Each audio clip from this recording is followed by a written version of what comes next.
आजच्या स्पर्धा परीक्षेच्या युगामध्ये आजचा तरुण हा आपलं जगणं विसरलाय। हा व्हिडिओ तुम्ही शेवटपर्यंत बघा, पूर्ण बघा, समजून घ्या।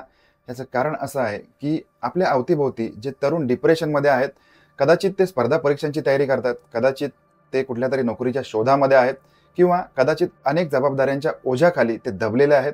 अशा तरुणांना तुम्ही ओळखून त्यांना मार्गदर्शन करू शकता, तुम्ही समुपदेशन करू शकता आणि त्याचीच ही सत्य घटना। आता ही सत्य घटना घडलेली आहे राजस्थानमध्ये। त्याच्यामध्ये एक चुरू जिल्हा आहे आणि हे सुजानगड नावाचं गाव आहे। त्याच्यामध्ये 26 वर्षाचा हेतराम मेघवाल नावाचा एक तरुण आहे। साधारणपणे 3 वर्षापूर्वी त्याचं लग्न झालंय आणि त्याला 2 ते 3 महिन्याची एक मुलगी देखील आहे। आता हा तरुण काय करतोय, तर त्याची स्पर्धा परीक्षांची तयारी चालू आहे।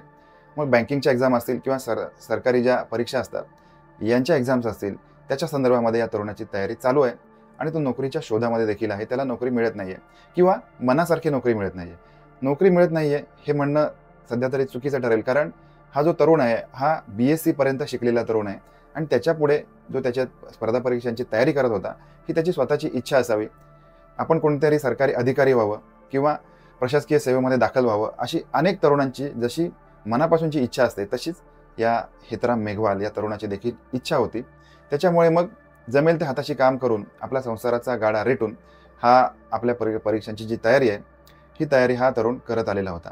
परंतु जसं जसं दिवस जातो, जसं जसं वेळ निघून हातातून जातो, तसं तसं मग जे डिप्रेशन आहे, कारण स्पर्धा परीक्षा ज्या असतात यांच्यासाठी वयाची मर्यादा फार मोठ्या प्रमाणामध्ये असते। 27-28 वर्षानंतर किंवा जर का अनुसूचित जाती जमाती यांच्यासाठी थोडीशी वाढीव मर्यादा देखील जरी मिळत असली तरीसुद्धा परीक्षा आणि त्याचबरोबर ही जी स्पर्धा आहे, अनेक अर्ज एका नोकरीसाठी दाखल होतात। या सगळ्यातून जे एक प्रेशर तयार होत आहे आणि ह्या प्रेशरमधून डिप्रेशन तयार होत आहे आणि डिप्रेशन एन्झायटी सारखे जे रोग आहेत हे आजकालच्या तरुणांना घेरलेले आहेत किंवा यांच्या चपाट्यामध्ये अनेक तरुण आलेले आपल्याला आजूबाजूला आढळून येतं।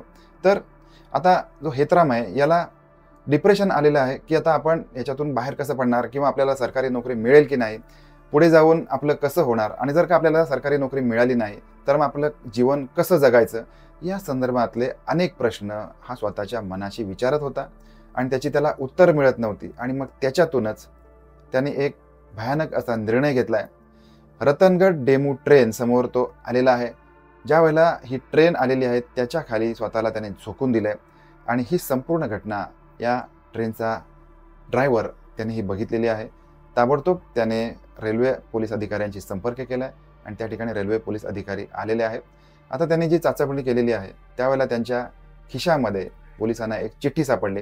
त्या चिठ्ठीमध्ये हेतराम असं म्हणतोय की मम्मी पप्पा मला माफ करा, मी स्वतःला कंटाळलोय, माझ्या बायकोचं दुसरीकडे कुठेतरी लग्न लावून द्या आणि मला मरणाचं तर दुःख होतंय, परंतु माझं डिप्रेशन इतकं वाढलंय की मी हे सगळं सहन करू शकत नाहीये, मला माफ करा।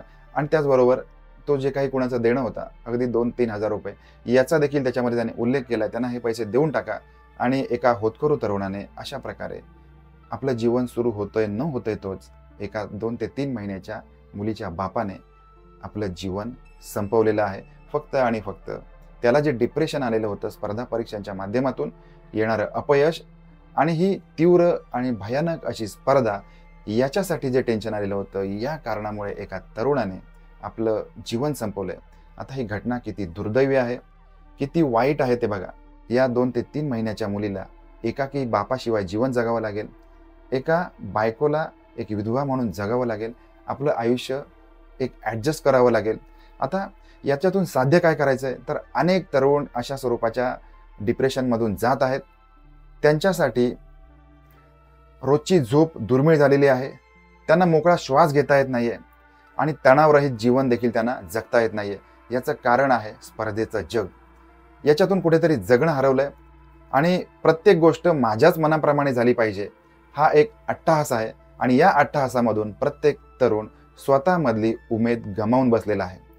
आता हा जो तरुण होता हा एका दिवसामध्ये डिप्रेशनमध्ये गेलेला होता का, तर नक्कीच नाही। काही काळापासून, मागील काही काळापासून हा तरुण डिप्रेशनमध्ये आहे, एन्झायटीमध्ये आहे आणि या सगळ्या ज्या गोष्टी असतात या माणसाच्या चालण्या बोलण्यावरून रोजचा जो माणूस आहे हा हळूहळू जर का निराशेच्या गर्तेमध्ये जात असेल तर ही गोष्ट त्याच्या आजूबाजूच्या मंडळींना लक्षात यायला पाहिजे। अनेक तरुणांना त्यांचे अनेक मित्र असतात, त्यांची ही गोष्ट लक्षात यायला पाहिजे। त्याचबरोबर हा हेतराम कोतवाल याचा भाऊ आहे, त्याचं नाव आहे देवकीनंदन. याच्याही गोष्ट लक्षात आलेली होती की आपला भाऊ डिप्रेशनमध्ये आहे, परंतु जर का योग्य वेळी त्यांनी त्याला समुपदेशन केलं असतं किंवा आता जे काही पोर्टल्स उपलब्ध आहेत, काही डॉक्टर्स आहेत, जे मानसोपचार तज्ज्ञ आहेत, यांच्याकडे घेऊन गेला असता तरी देखील या तरुणाला त्याच्यातून बाहेर काढणं शक्य झालं असतं. परंतु तसं न होता स्वतःमध्ये स्वतःचा विचार केल्यामुळे आपण स्वतःचं जेव्हा ऐकत असतो त्यावेळेला मग आपण स्वतःबद्दल किंवा दुसऱ्याबद्दल कोणताही भलाबुरा निर्णय घेऊ शकतो. आपल्या अवतीभोवती अशी जी काही मंडळी असतील जी निराशेच्या गर्तेमध्ये अडकलेली आहेत, त्यांना चालता बोलता समुपदेशन करून कृपया सोडवा आणि हा व्हिडिओ तुम्ही जास्तीत जास्त होईल तितका शेअर करा.